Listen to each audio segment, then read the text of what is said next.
স্বামী স্ত্রীর সম্পর্ক নষ্ট হয় মেয়েদের তিনটি ভুল করার কারণে। এই ভুল থেকে আমাদেরকে দূরে সরে আসতে হবে, এমনকি তাদের ডিভোর্স হয়ে যায়, তালাক পর্যন্ত চলে যায় এই তিনটি ভুলের কারণে। এই ভুল থেকে নারীদেরকে দূরে সরে আসতে হবে। নাম্বার ওয়ান, এক নাম্বার হচ্ছে নারীদের অতিরিক্ত জেদ। অতিরিক্ত জেদ যে সমস্ত নারীদের রয়েছে তারা কিন্তু স্বামীর সাথে ভালো ব্যবহার করে না, স্বামীর সাথে অতিরিক্ত জেদ দেখায়, অতিরিক্ত রাগ করে। খবরদার, আপনার স্বামীর সাথে অতিরিক্ত রাগ দেখাবেন না। নবীজি সাল্লাল্লাহু আলাইহি ওয়াসাল্লাম এটাকে নিষেধ করে দিয়েছেন। কোন স্ত্রী যদি জানতো তার স্বামীকে কতটুকু ব্যবহার করতে হবে, তার সাথে কতটুকু ভালো ব্যবহার করতে হবে, তাহলে কোনোদিন কোনো স্ত্রী তার মুখ তুলে স্বামীর সাথে কথা বলতো না, এতটা ভদ্রতার সাথে কথা বলতো। নবীজি সাল্লাল্লাহু আলাইহি ওয়াসাল্লাম জানিয়ে দিয়েছেন আল্লাহ ছাড়া কাউকে সেজদা দেওয়া জায়েজ নাই। যদি জায়েজ থাকতো স্ত্রী তার স্বামীকে সেজদা করত। যেহেতু আল্লাহ তাআলা ছাড়া কাউকে সেজদা করা জায়েজ নাই, এই জন্য স্বামীকে সেজদা দিবে না। তাহলে একটু চিন্তা করে দেখেন স্বামীকে কতটা শ্রদ্ধা করতে বলা হয়েছে, কতটা আনুগত্য করতে বলা হয়েছে, কতটা খেদমত করতে বলা হয়েছে। এজন্য এক নাম্বার হচ্ছে অতিরিক্ত রাগ, অতিরিক্ত জেদ দেখানো যাবে না। নাম্বার টু, দ্বিতীয় নাম্বার হচ্ছে বেশি বেশি করে স্বামীর সাথে তর্ক করা। অনেক স্ত্রী আছে স্বামীর সাথে তর্ক করে,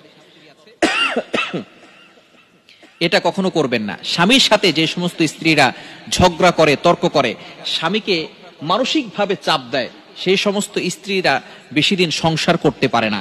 নবীজি সাল্লাল্লাহু আলাইহি ওয়াসাল্লাম এই বিষয়ে সতর্ক করে দিয়েছেন, আপনার স্বামীকে মানসিক চাপ দিবেন না।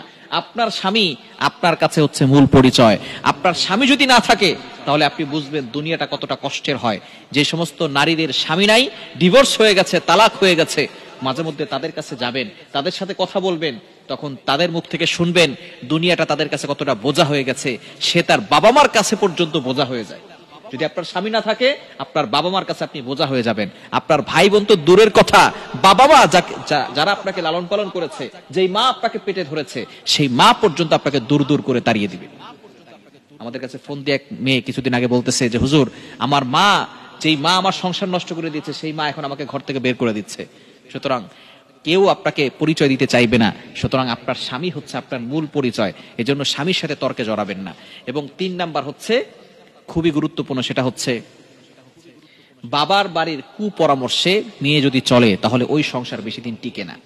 মা অনেক সময় উল্টাপাল্টা বুদ্ধি দেয়, খবরদার, আপনার স্বামী আগে, এরপরে মা যদি উল্টাপাল্টা বুদ্ধি দেয় তাহলে মার কোনো কুপরামর্শ আপনি নিবেন না, তাহলে কিন্তু সংসার বেশি দিন টিকবে না। এই বিষয়ে আমাদেরকে সবসময় সতর্ক থাকতে হবে। প্রত্যেকটা নারীকে এই বিষয়গুলো জানতে হবে, যাতে করে তার স্বামীর সাথে ভালো ব্যবহার করে, উত্তম ব্যবহার করে। স্বামী খারাপ হতে পারে, কিন্তু আপনার স্বামী তো ফেরাউনের মতো খারাপ না। আপনার স্বামী ফেরাউনের মতো খারাপ না। ফেরাউনের সাথে হযরতে আসিয়া তিনি থেকে দুনিয়া থেকে এই জান্নাত পেয়ে তারপরে গিয়েছেন। সুতরাং আপনার স্বামীর জন্য আপনি দোয়া করেন। আপনি নামাজ পড়েন না, আপনি রাতের বেলা উঠে তাহাজ্জুদে নামাজ পড়েন না, আপনি 5 ওয়াক্ত নামাজ পড়েন, তাহাজ্জুদে নামাজ পড়েন, আপনার স্বামীর জন্য দোয়া করেন।